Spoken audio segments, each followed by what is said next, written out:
for them to mentor the young students of India or from anywhere else. Um, with Women in Data Science conference, it started with uh, it started with Stanford, but now it has 170 plus regional events worldwide in more than 75 plus countries, and it has reached up to 100,000 of participants annually. So it is growing bigger with every year, and we we encourage people from all the backgrounds regardless of their profession, their gender or age to participate in our events, because a diverse team brings in creativity and innovation like no one else. Because data is malleable, it can be shaped and wrangled in any manner, because it depends on your power of imagination, and the more diverse the teams become, the better results we achieve. So, hello to everyone. My name is Prashansa, and I am a Women in Data Science ambassador. I work with my co-ambassadors who are Julian, Benita, Kartika, and many more. Julian is the founder of Women in Data Science Kerala, and we have designed it this year as a series of virtual tech talks, workshops, and panel discussion. And today is the fourth episode of our Tech Talk series.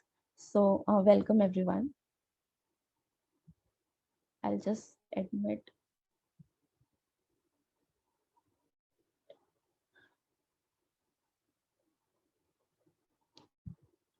And today we have Sara on our panel. Hello, Sara. Sara is a researcher at Google Brain with a focus on deep learning. She's also a data for good advocate. In 2014, she founded Delta Analytics, which is a non-profit organization that brings together researchers, data scientists, and software engineers to volunteer their skills for non-profits around the world. Apart from all this, she also runs a podcast about underrated machine learning topics. So you can visit that podcast on www.underratedml.com. Over to you, Sara. Thank you so much. Can everyone hear me?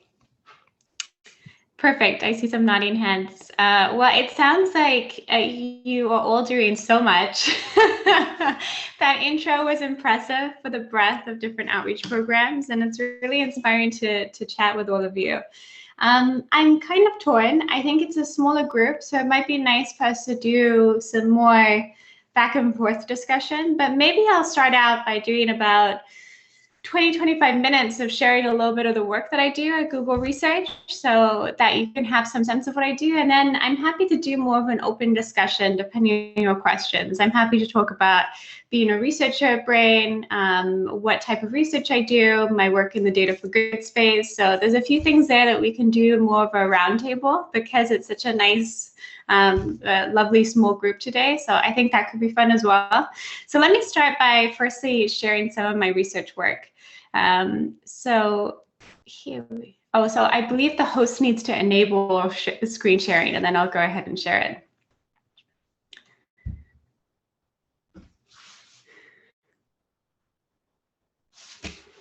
Excellent. Okay, perfect. So hopefully everyone can see this. Yeah, we can see it, Sara.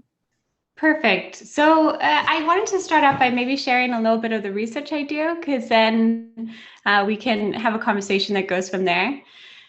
And I wanted to structure it in a way that might make sense for many of you who are working in deployment environments or thinking, how does this relate to like my day-to-day applied role? And so what I'll be talking about today is model deployment beyond test set accuracy.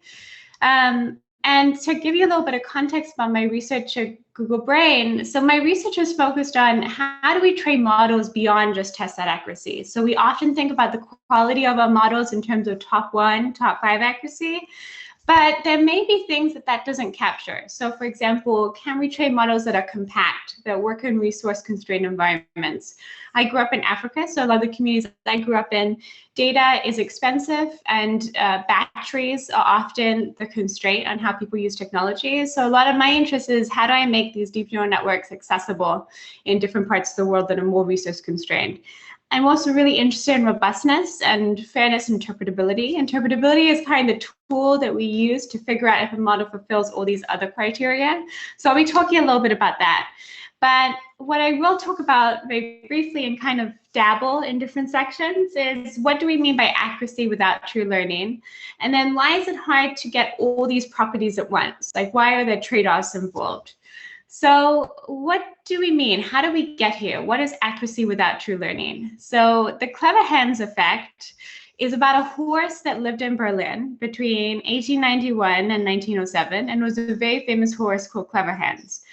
And the horse was famous because if you ask Cleverhans the horse how many people are in the crowd, Cleverhans could count by stomping its hoof. It could identify colors. It could also do basic summations. And a big confusing aspect was how could it do this? Why is the horse so smart?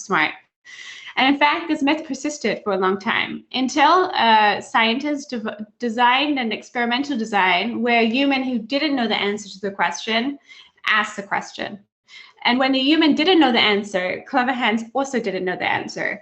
And it turned out that Cleverhans was learning or answering by just reading the facial expression of the human in front of them. So this is a great example of high accuracy without true learning. Cleverhans didn't understand actually any of the questions, but knew enough about the small changes in the facial expression that was able to correctly answer. And while deep neural networks have resulted in a huge leap forward in top-line performance, there are also very interesting aspects to what we think about as high performance. So for example, this is image classification on ImageNet. And before 2012, there were hand engineers and encoders were very interpretable, but had difficulty generalizing. So things like the Sobel edge filter or the hog filter. So these would extract edges, so very simple feature extractors. But they tended to be both hard to train because often you had to train disjoint parts of the pipeline. You had to train your feature extractor, then you had to train a logistic regression model. But also they tend not to generalize well beyond certain use cases. So in 2012, we have the entry of convolutional neural networks. And this is, of course, when AlexNet sweeps the board, huge increases in performance, huge advantage. And CNNs overnight have dominated in terms of performance on computer vision tasks. But the key change is, unlike the hog filter and the Sobel filter, where it's an actual mathematical function, we know exactly what's being extracted, with a deep neural network, we delegate that to the model. So the model learns what to extract and what's important for the task. And that means that we give up some level of interpretability or visibility into what is learned. And delegating learning of the function can lead to Cleverhans moments. So here's a question. So in these two photos of a cow, which one do you think the model gets wrong?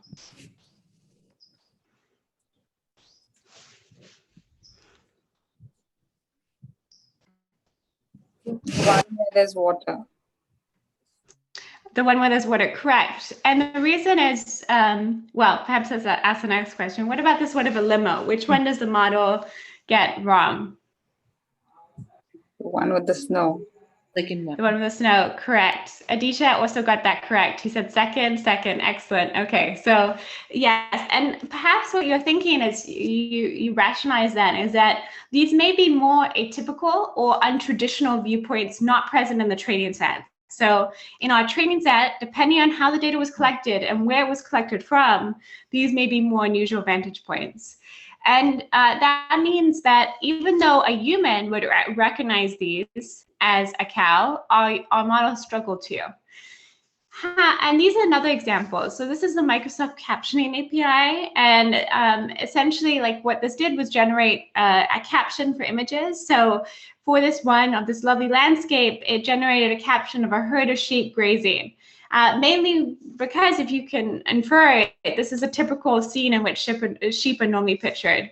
For this one on the right, you can see that the two kids are holding sheep, but that was captioned as dog because it's a very typical position for a child and a dog. And these might be interesting, but when it's a sensitive domain, this is where it becomes problematic. So these are two healthcare examples. And in the first one, this is a skin lesion. So it's a dermatology data set. And what the researchers found was that because there was rulers that were photographed in the training set beside certain types of tumors, the model learned to associate the presence of that ruler with the incidence of the disease itself. In the second case, which was pneumonia, one particular hospital had a practice of placing a little metal chip on the shoulder of the patient.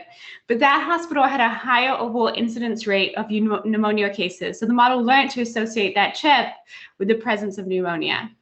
And why this is important is that ideally we want our models to generalize. We don't want our models to not work when there's no ruler or there's no metal chip. We want them to work in many different hospitals under many different conditions. And so this is a good example of high accuracy without true learning. And so top-line metrics might often hide critical behavior. In appointment settings, we may need to go beyond top 1, top 5 to ensure desirable behavior. And that might entail things like, how does my model perform and how might my model perform? And this is largely because when we train models, typical loss functions like mean squared error, like cross entropy, do not guarantee that a model fulfills other properties. So it doesn't guarantee that a model is compact, interpretable, fair, or robust. And this is because, to a large degree, we haven't imposed any preference for such. So we shouldn't be surprised when at the end they don't. So we have to think more critically about how we evaluate models and how we think about these additional criteria that we want. And one of these is fairness.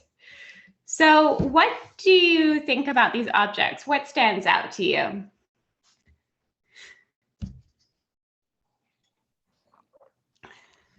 And let's use the chat. So I want to hear from multiple people.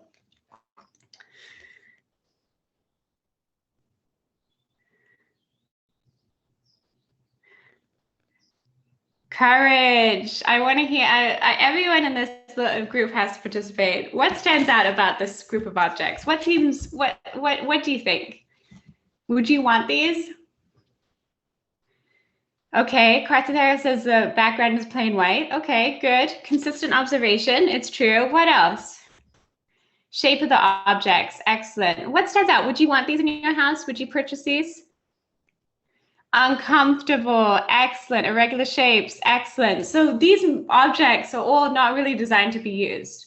They're uncomfortable. They are, in fact, largely biased against humans because it's very hard for a human to actually use these objects. So fairness occurs not when it's something like this, which is uniformly uncomfortable, but when, in fact, discomfort is more targeted. So this is a type of architecture in the US called hostile architecture. What stands out about this? What do you see?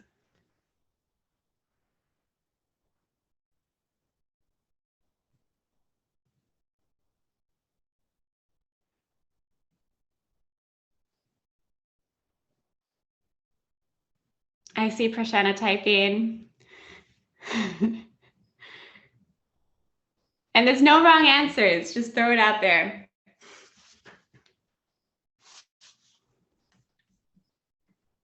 Oh, 7 new messages. Sorry, that was my mistake. I didn't scroll down. Okay, might get hurt. You can't sit for long. Discomfort, bad design. You would never doze off. So everyone's answered. I'm the one who forgot to scroll down. Great. This is actually a great example. These are very hard to tell features that actually prevent people from staying too long in one spot. So for example, you can't sit down. It's very hard to lie down. And who this disproportionately impacts is homeless people, people who have no home to go to.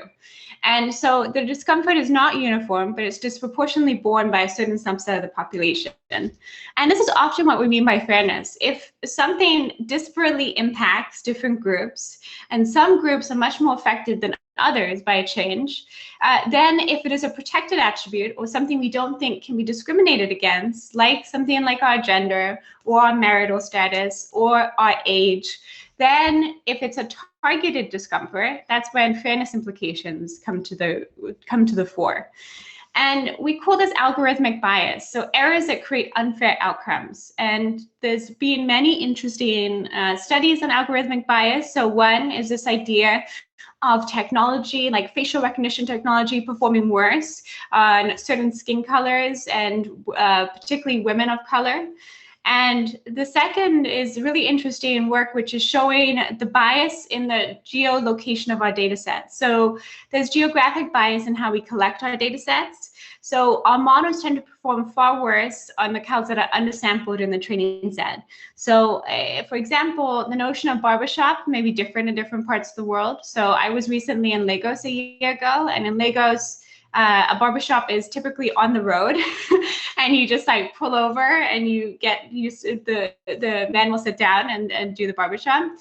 Also weddings are very different. I grew up in Africa and weddings are entirely different and the dress and the customs are very different. So our models struggle whenever we sample data, which is not well represented in our training set. And this is a form of geographic bias, and it's something we want to avoid when we build technology that's supposed to serve everyone. And a lot of this is due to undersampling, oversampling. So this is an excellent paper. It's called Men Like Cooking Too. And it's all about how, because of the way that these training data sets are collected, there's pictures, much more pictures of women cooking and women shopping than men cooking and men shopping. So when the model recommends things for men, it tends to do much more poorly at recommending a diverse set of activities. And this is something that really gets to the core of, we want our preferences about how our models serve everyone to be reflected in our trained models. And some might be legally protected features, and this might differ by country, but sometimes we also have to be aware of sensitive features that are associated with the protected feature. So how you choose to audit and mitigate algorithmic bias will depend upon, do you know the sensitive features which are adversely impacted? And do you have labels for these features? And this is the difficult part. So if some of you work in applied environments, maybe you know this, the most difficult part is getting labels for everything that you care about.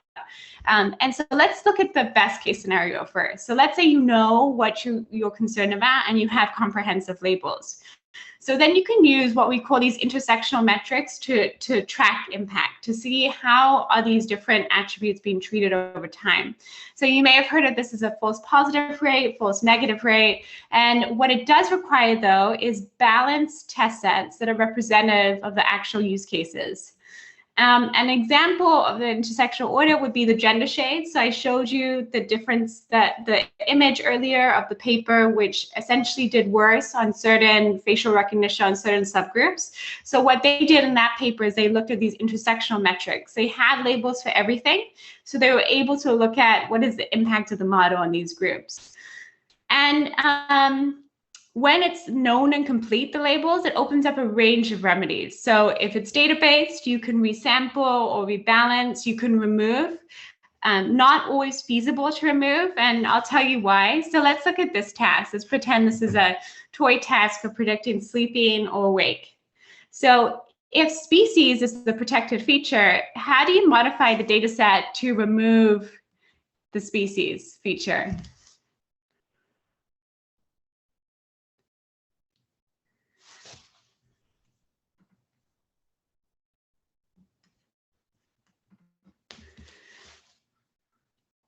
It would be tricky, right? Everyone's thinking it would be hard. And the reason why is that, firstly, it's very hard to modify an image. What does that mean? Do you like replace it with black? Is the information still left there?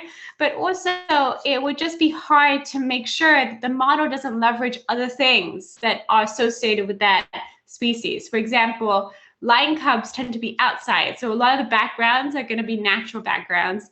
Kitty cats tend to be inside. So this is what we call proxy variables. So it's variables which are not the protected attribute, but are correlated. And so the model can learn to leverage it anyways to reconstruct the forbidden variable. And there also may be cases when removing a protected or sensitive feature degrades model performance on the subset. So let's look at our task again, sleeping or awake. So giraffes sleep standing up. So it would be very hard if we remove the attribute species for the model to still do well in something so unusual like giraffe. In fact, it's clear in this case, species may actually help it learn a better performance on giraffe. So all that said, it's a much better situation to have complete labels, and it gives you much more freedom to modify the training set by rebalancing, reweighting. The more realistic scenario, and when you do have the full labels, you can also constrain the model training itself. I've mentioned some examples here. But the more realistic scenario, which is frequently present, is that you don't have complete labels, that you don't really know what to care about, and you may not know a full range of labels for what your problem is. And this is much more frequent because often we have some labels. So we might have a top 1 label, but we don't have labels for all the attributes in an image. So we may not know all the proxy variables. For example, this is an image I took in Portugal while on vacation. And I took it, and you could label this church, but you could also add all these additional labels in of like features that might be correlated with church. And it's also hard to, as I mentioned before, label all the underlying variables which might be associated. So label that, grass tends to be associated with lion cub. And there also might be legal obstacle sensitivity around data collection. So in the absence of labeled data, auditing tools play an important part in surfacing most what needs human attention. And in fact, often we want to surface what are the most challenging examples for a human to look at. So this is variance of gradients. So this is a work that I just completed with my colleague at Harvard, Chirag. And this is a project which aims to surface what is most challenging so a human can inspect it. It's called variance of gradients, and it's a global ranking tool. And what it computes is the variance in the gradients for an image over training. And the hypothesis is the following, that images which are challenging will tend to have a wide range of gradients over the training process, because the model is trying to place the example at different parts of the decision boundary. In contrast, if example is very easy, the gradients will quickly converge to a narrow range. And so what you'll see is that the model will quickly place in the correct place in the decision boundary, so you'll see a much lower variance in gradients. And this matters because it produces a really nice relative ranking of each class. So this is high VOG, and this is low VOG. And what we see is for low VOG, we see these like uncluttered backgrounds, centered images. For high VOG, what we see is the opposite. We tend to see cluttered backgrounds. We tend to see perhaps it's unusual postures, side postures. And so this allows someone to look quickly at the most challenging and the easiest and trying to understand what are biases that are present. And VOG effectively discriminates between easy and challenging classes. So this helps us understand how feature importance forms over the course of training, because it also helps us understand how early and late training compare. So this is both early training dynamics as well as late training dynamics. And so easy examples are learned early in training, and hard examples require memorization later in training. And so far we've really discussed both mitigation strategies and data labeling and data collection, also how you can surface data. But in a few extra considerations for deployment settings is that fairness is rarely static. So there tend to be feedback loops that amplify disparate harm. And what I mean by that is that whatever intervention, so if you launch an intervention or a modification to product, or if you submit code that changes how people behave on a site, that intervention impacts the future distribution of data. So you have to be cognizant of how to control for that intervention. So it's also often hard to measure long-term outcomes. So you might make a change to a site. Before Google, I worked at a company called Udemy, and I was working on a machine learning team, and I was working on recommendation algorithms for Udemy. And in fact, one of the things that was hard was that we would have both short-term outcomes. So does someone choose a course? Do they enroll. But there's also long-term outcomes. Do they study? Do they finish the entire course? And anticipating how something impacts someone's long-term outcomes is actually much harder because it's a longer time frame. And then also there's just hard, complex dynamics that are hard to fully codify. So for example, Udemy, I was working on recommendation systems, which if some of you have ever been to Udemy, when you go, there's typically course recommendation boxes and there's multiple. So when we change those algorithms, it's hard to understand how all the other boxes are impacted because it's hard to understand the relationship of each course with all of the adjacent courses. So some things are just hard to codify in a way that's useful. And the importance of this is that often to measure long-term fairness or to understand all the implications of the change, it's really important to have long-term holdouts. So some of you may be using A/B testing frameworks where essentially when you're trying to test whether a change happens in a commercial site, you'll put some of your traffic in one experiment area, and some of your traffic in another. And what is important for fairness, if it's possible, if if you can tolerate a subset of your traffic being kept in an old variant, then you should have a long-term holdout just to make sure that you haven't missed anything in your experience that disproportionately impacting certain subgroups. So I'm going to pause there. So at half past, let's get a poll. So maybe I'll skip this. So this might be important. Let me briefly talk through this, which is about trade-offs, and then let's open up for a conversation. So far I've talked about multiple trade-offs, and I've said, okay, so maybe we want something that's high performance, that's fair, that's robust, that's compact, that's private. What are our trade-offs when we want all these things? And it's interesting. In complicated systems, it is very hard to vary one variable in isolation or foresee all implications. What do I mean by this? So, for example, in the early 2000s in the US, there was anti-marijuana televised campaigns that actually led to increased drug use. Another example of this, in the Black Plague, one of the hypotheses about the cause of the plague was that it was borne by cats and dogs. So all cats and dogs were exterminated. But this actually led to more rats. So the disease spread even more. In this image, this is actually an image of the old Iron Curtain, so the border between East and West. And because it was a demilitarized zone, because it was during the Cold War was depopulated and kept as a border, it actually became one of the most ecosystem-rich parts of Europe, and many rare species were found here. What I mean by all this is to say that sometimes there's unforeseen consequences. It's very hard when we think about optimization to understand all the implications of optimization. And it's no different when we think about additional properties. So when we talk about literature, we often talk about optimizing for fairness, optimizing for monocompression, optimizing for monofragility. But the truth is, the relationship is more dynamic. When we optimize for one, we often entail trade-offs with others. And a lot of my research has been understanding these trade-offs. What do we give up when we care about one thing? And to do this, I want to show you some of my recent research, which is understanding how does model compression trade off against other properties. So model compression is really a response to the bigger is better race and monoparameters that has gripped the field of machine learning. So we just have bigger and bigger networks. But this is contradictory to the fact that for democratization of AI, we need machine learning models to work in resource-constrained environments. And so as you increase the size of networks, you need more memory to store, you need higher latency. And in fact, for ML at the edge, you may have many different devices, many different resource constraints. And the benefits of compressed models is that it does well at reducing latency, low power usage, portability, etc. So compression techniques like pruning and quantization remove these rates. This is work that I did with my colleagues Trevor and Eric, and they are very successful at removing weight. So you can remove 90% of weights in a ResNet 50 trained on ImageNet and only lose 3% of performance. This is remarkable. It's essentially saying that after you train, you can remove everything but 10% of the weights, and you can still get within 3% performance of the model with all the weights. And then the question becomes how?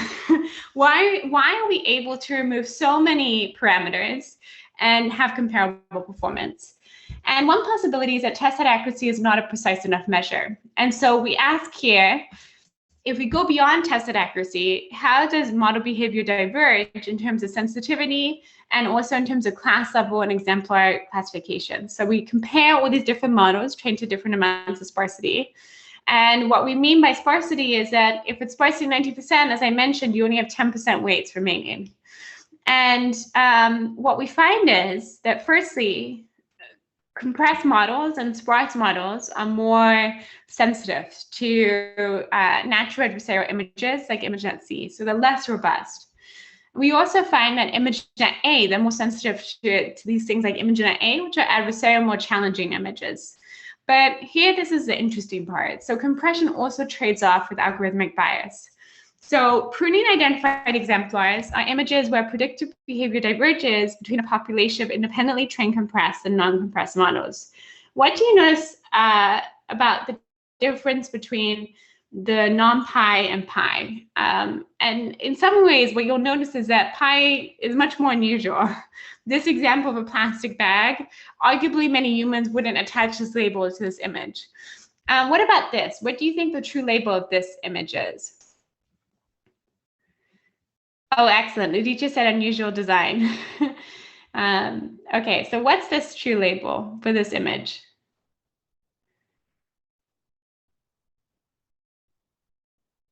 Chair. Okay, Juliet says chair. So this is toilet seat. What about this one?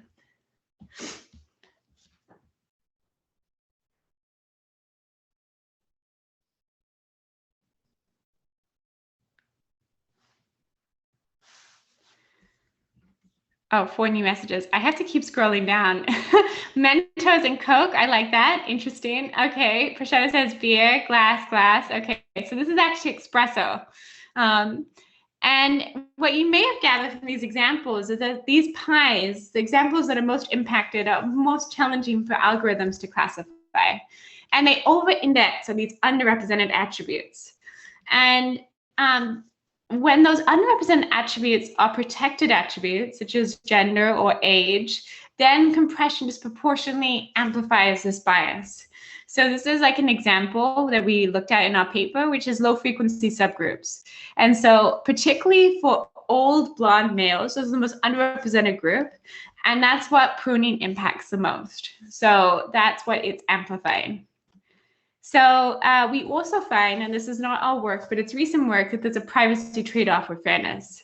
So what this means is that we have to move beyond just thinking about these properties in isolation. All our choices about how we optimize our model have implications. And often it doesn't matter. There's some use cases which are not as sensitive, but in very sensitive domains, so where human welfare is at stake, we have to be cautious about optimizing for one thing and inviting trade-offs with others. So I'm going to stop there. Let me scroll forward but I will share all these slides with you, but I want to make sure, since we're all together today, it would be fun if we get the chance to also talk. So maybe I'll open it up and then we can do just a kind of a broad set of questions, and feel free to also, it can be about this presentation, but I'm also happy to talk more widely.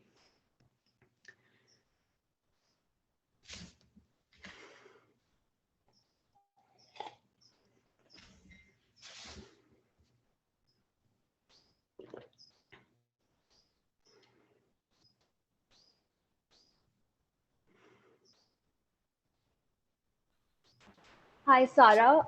Am I audible? You are. I can hear you.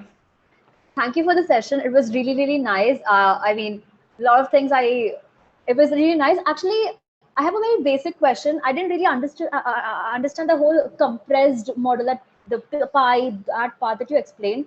I think I'm not very sure if my concept of compressed model is clear. Could you explain what compressed model is?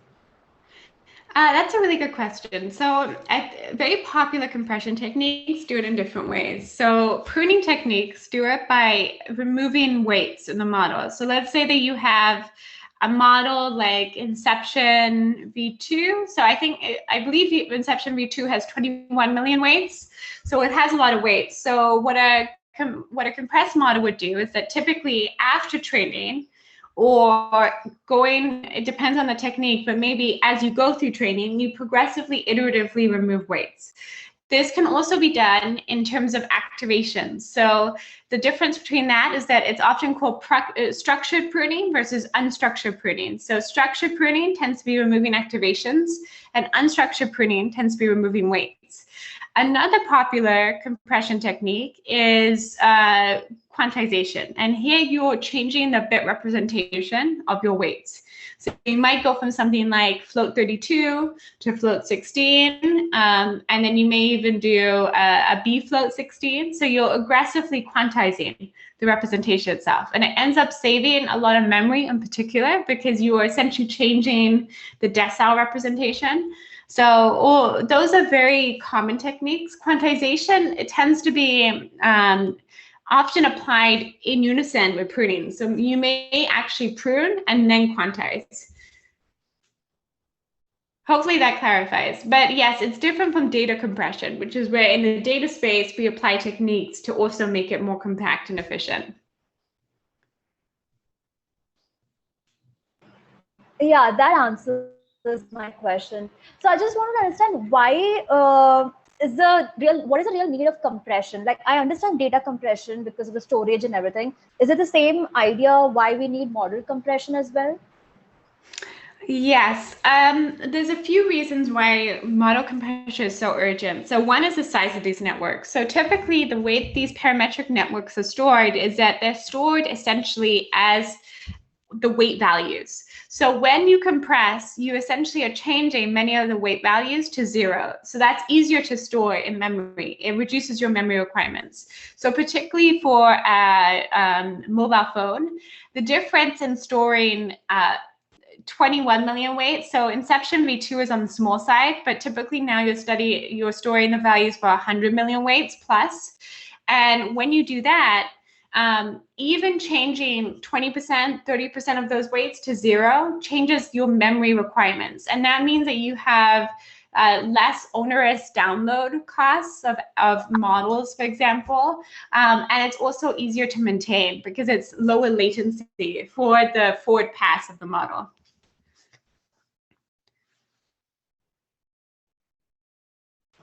Got it. Thank you so much. I mean, this is really interesting. I'll research more. I will read more about this compression. Yeah, absolutely. I mean, it's a very urgently needed subfield of research because we have these two trends happening right now. So one is the explosion in model size, but then the other is the need to actually make this work for everyone. And so a lot of interesting research is happening in the area of model compression. And now we have this third constraint, which is as we compress, we don't want to make it less fair. So there's a lot of work about, can we achieve a better trade-off? And this is very recent work. This is like this year and last year, introducing this idea that maybe we can design techniques that compress, but don't introduce these fairness trade-offs to the same degree.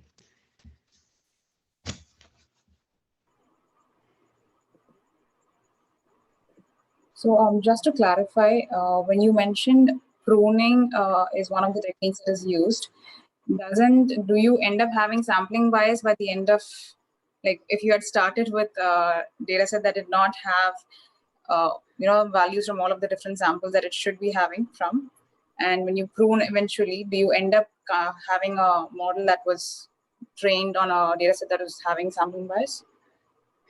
Oh, interesting. So I think partly, so if I can capture correctly, I think that might be a form of data pruning that you're describing. So maybe what you're describing is you start with a full data set and then maybe you prune from your data set over time. So that's not quite what this is. What we're doing is we're removing from the weights, like the weight space. So we have our data set, and in our typical setup, the data will arrive, we'll do a forward pass, and then the data, we just do it again and again. We call, of course, epoch. So we would typically train for like 90 times the model would see the same data. But, you're inadvertently asking a very interesting question, which is that I actually think a good area of research is figuring out how we both prune the weight space, but also how we don't need to see all the examples the same amount of time. So there might be interesting open questions about how we prune in the data space. The reason why I say this is that humans, we typically don't look at all things the same amount of time. So like often when I look around, if I don't recognize something, I'll squint. I'll like look closer, I'll try and zoom in. And that's my way of saying, I want to look at this more. We don't do that for everything. So the fact that we do it for deep neural networks is actually a simplistic assumption. And I think we can do better. So I do like this idea because I actually think this idea of pruning in the data space, and you call it pruning, and I haven't heard of that, but this idea, I know what you're saying. It's this idea that as we train, we may not need to look at all the examples in the same way. So maybe we want to progressively narrow the data set. How this would relate to fairness, it could actually help with fairness. And why I say this is the following, is that the research that I did on variance of gradients, and I introduced some of it, was showing that hard examples are learned later in training. So if we get an understanding that these examples are hard and we have signal that they're hard, we can start structuring the data set so that we focus on those examples, kind of like squinting. And I think that's really interesting. And that's underexplored research direction. So some of you should work on it.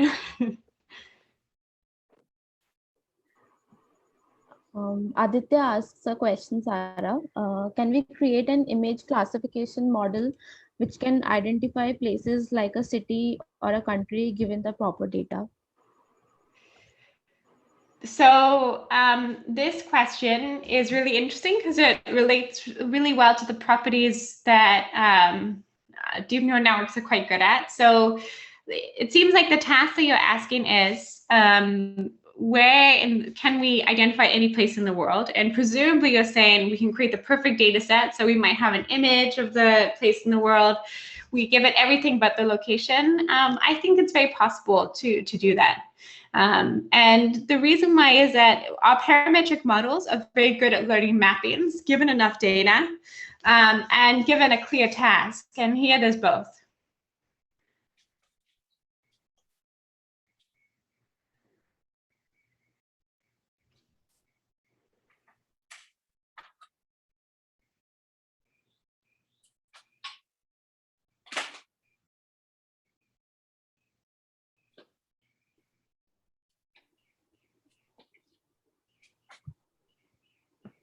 Okay, I hope that was clear, Aditya. Okay, he doesn't have a mic on his computer, so he can't really speak. Okay, that's okay. Chat is okay as well. If people are shy or want to use chat or don't have a mic, that's okay. Hey, Sarah, this is Benita. I have a question here about the significance of data labeling. All right. I know you just spoke about data labeling.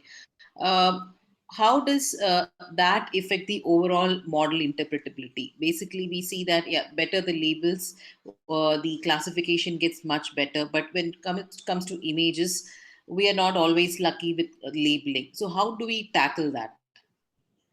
Yeah, it's an excellent question. In some ways, so it comes down to why we're not good at labeling. So we're not good at labeling because we ourselves, so firstly, comprehensive labeling is very difficult. But then thinking about how it relates to interpretability, so how labels help. So it would help in the sense that a lot of techniques in interpretability have centered around what is the most important parts of this image that contribute to a prediction. So we call these saliency methods. And saliency methods have some shortcomings, but they are widely used. And you could imagine a situation if you had your dream labels, every pixel would have a label. So the pixel would be C if it was part of C. So then in that scenario, you could imagine a situation where you have your gradient scoring, which means that you're scoring each pixel in terms of its contribution.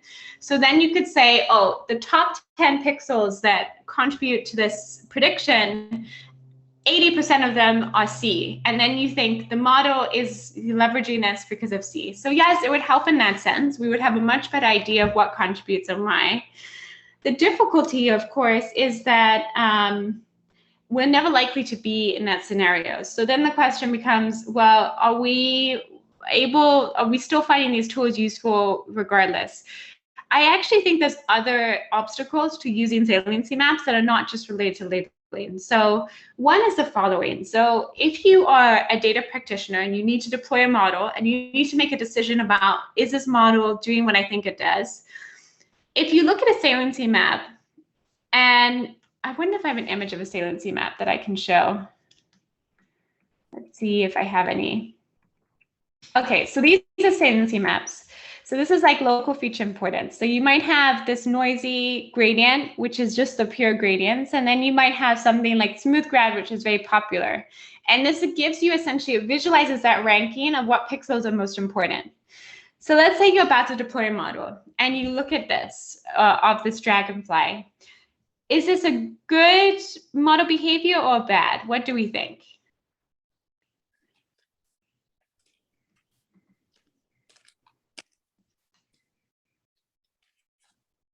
And anyone can answer. Good. Okay, so Julian says good. Okay, what about this jaguar? Is it good or bad model behavior?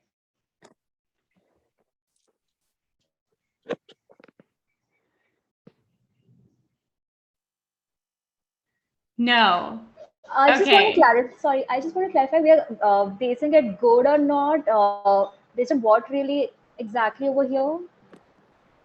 So this is an explanation of why a model makes this prediction for this image. So it's a saliency map explanation, but you're actually hitting on a broader point, which is what I was trying to get at, which is that it's very hard to look at a single image and think this is definitively good or this is definitively bad. It's not how humans work.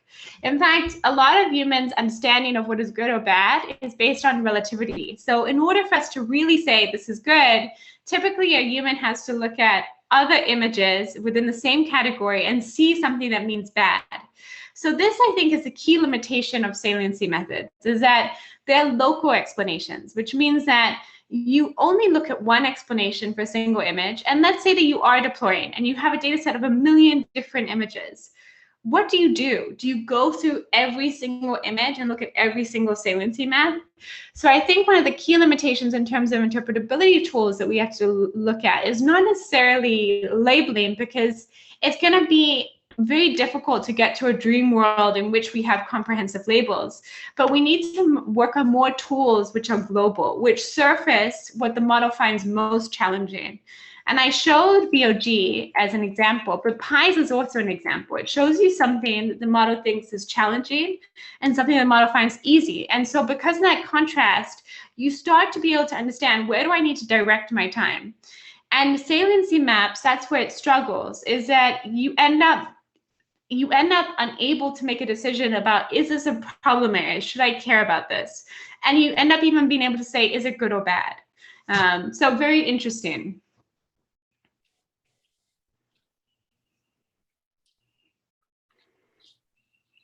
Thank you, sir. Yeah, that was an excellent question.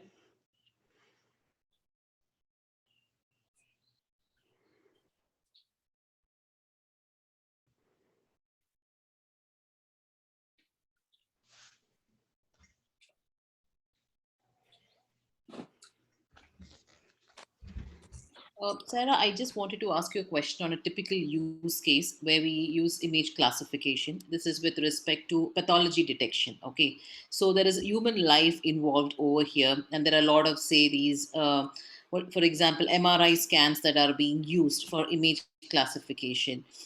I mean, yeah, there is a lot of accountability in the model now, all right, on the model builder and also the final model. So, what do you think is a good sensitivity over here? I know typically the best sensitivity, like they would always want to see the right diagnosis being done. But what do you think would be a right sensitivity in this case? So typically for these scenarios, it's benchmarked against human performance. So it often revolves around, what would a human do? Because for a patient, the cost, of course, in trusting a diagnostic tool, which is not human, is, well, with this, I have had a better outcome if I used a real doctor for every step of this process. So often the interesting aspect about this is that doctors can sometimes not agree on the same case and the same data. So typically what is done is, instead of one doctor providing the baseline score, multiple doctors are asked to label the same data set. And then you see also the level of uncertainty that the doctors have about certain cases.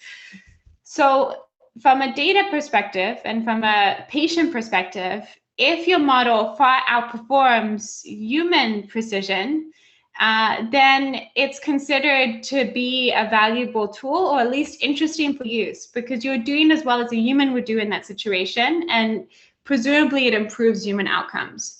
But that is important to have a consistent doctor who's able to label some of your data and give insight into how they would have scored the same courses, and then compare that to the model itself. All right. So the first step of data labeling is quite important in this case, compared to as against just directly moving to the image classification from the scanned reports. I would say so. It helps you form a strong baseline of what you hope to be. Right. And it's okay if you have ongoing data collection, because these things tend to, as you get more data, you may have it from different locales. But at least so you know what is good and what is bad, having a human comparison is also, it tends to be important. Oh, yeah. Thank you, Sarah. That helps. Yeah, absolutely.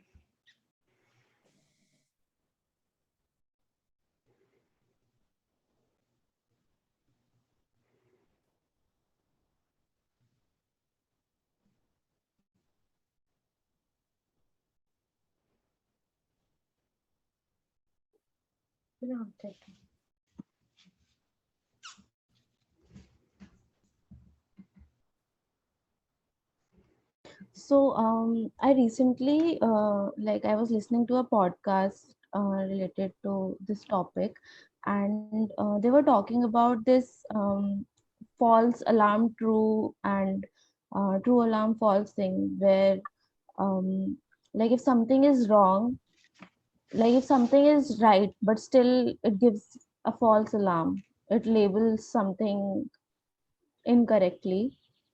So is that how it works, this labeling thing? So there was a lot in that question. Okay, let's unpack. So I think, so this idea of false alarm, true alarm. So tell me more about that. So it's that the model predicts incorrectly. Is that what you're saying? Yeah, it was for example, we have fire alarms. So sometimes when there's no fire, if someone is smoking or something. Okay. So false positives. Okay. Yeah. Okay. So, and then the second part of your question was saying, so if we have false positives, and then the second part is saying, is this research of labeling data, mostly in medical application, is it based on that? So false positive rate is actually, it assumes you already have the labels. It's kind of interesting because you can only really track false positive rate if you have comprehensive labels, because to know that, for example, in your case, you had the alarm goes off without anyone smoking, so that's a false positive. You would have to know that the alarm went off and that there was no actual fire. So you need data to measure this. This is actually the difficulty with this metric, is that it demands, in order to track it properly, you already have to have comprehensive labels.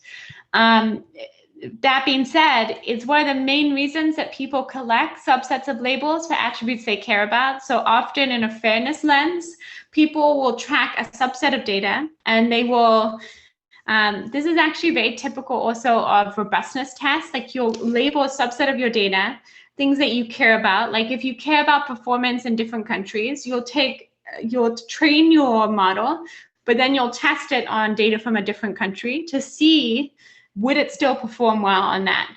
But it does require that you have labels in place. And often companies will invest in labeling a small subset to be a test case for performance if there's distribution shift. But let me know, did that answer, or were you asking something slightly different? Yeah, I kind of got it. So I just like I was just relating this topic with that thing I learned there. Yeah, it's very related. So when we think about these false positive, false negative, true positive, true negative, when we think about these intersectional metrics, why we care about that is that we often want to see progress over time in a system. And if we have comprehensive labels, then we can track, how is our model doing now? Have we improved the true positive rate or the true negative rate? Because then that means that we've improved our overall welfare in the model. So it's very important. It's often not possible to label everything. So often what the choice will be, what practitioners end up doing, is they'll do a combination. So they'll choose a small subset for human labeling to label really well. And then they'll also do pseudo labeling. So they'll use a model to try and label some images, and then they'll surface that for human annotation. And that's a cheap way to start building your label data set so that you finally have something that's sizable enough where you can possibly track some of these metrics.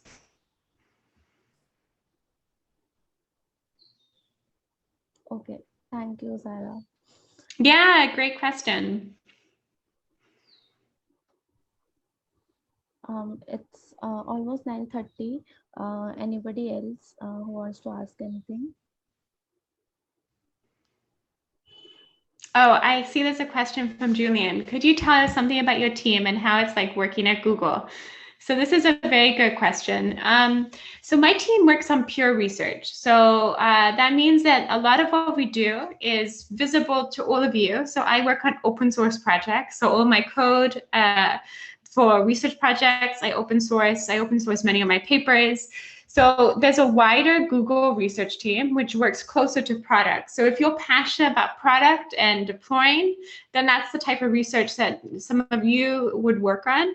And then if you're passionate about writing papers, then like my team would do that. So we write papers and we contribute to open source knowledge. And the brain team is about 500 people, 600 people. It's hard to keep track, but it's a fairly small team. It's very distributed. So it means that we have a team in India now. We have a team in Ghana. I helped set up the Ghana office like a year and a half ago. So that was really exciting because I grew up in Africa. So it was really exciting for me to go and help start our first lab in Africa. We have a team in Paris and in Zurich. But the goal of each is to do good research and to contribute to the general ecosystem. And how is it like working at Google? I think Google is a very interesting opportunity in the sense that I get to work on projects I love, and I also get to engage a lot with groups like this, and I get to share my research. So it's been really meaningful from that sense. I have worked in other places that I've also loved. So one thing I always tell people, don't aim for Google, aim for what you love to do. And I think a big question early in your career should be work on questions that you love, because it's not really, for me, I loved Udemy as well. And Udemy was such an amazing company in other ways. I joined when it was fairly small. And it has to be about what you enjoy doing and also the people, because particularly early in your career, the people you work with is one of the most important ingredients for your success. So I hope that answers the question, Julian. Very good question. Chaitanya also asks a question, Sara. He says, what model is used for ideas like fake deep and deep nostalgia, and which neural network? Oh, does Chaitanya want to contribute to fake deeps? This is a very specific question. So typically generative models are used to create things like fake deeps. I don't know what deep nostalgia is. I presume it's like a deep dream type model or deep dream type the output. But so this belongs to a class of what we call generative models. And so this is where you try and generate a distribution. So often it's treated as a GAN setup. So you're trying to generate a distribution that will fool another classifier. It's a very interesting area because convergence of these models is still quite precarious, but it can be really fun because your whole goal is to generate data which fools another model. Oh, thanks, Julian. So Julian is saying deep nostalgia is the one that brings alive. I do know this one. So there's an excellent Twitter account, I believe, by the person who works on this model. Yeah, that's a very good pointer. Yeah. Good question.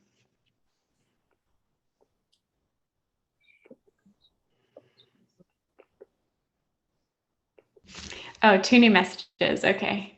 Thank you. This has been lovely. I really enjoyed. I'm glad we created the question time because I often find people are too shy to ask questions. So I like it when I create a dedicated time so that people can ask everything they want. And it's been a pleasure meeting everyone. I'm so inspired by all the work all of you are doing because you're doing so much. When you listed all your programs at the beginning, I was amazed. And I'm sure you're juggling this with your full-time jobs. So congratulations for all the work you're doing on the weekend, on a Saturday. It's impressive, and keep moving. So keep juggling everything because this is a great community. So thank you for the invitation to participate. Thank you, Sarah. Thank you for joining us. Thank you, Sarah. Absolutely, anytime. Okay, thank you. See you, everyone. Enjoy the rest of your weekend. Don't work too hard. Bye.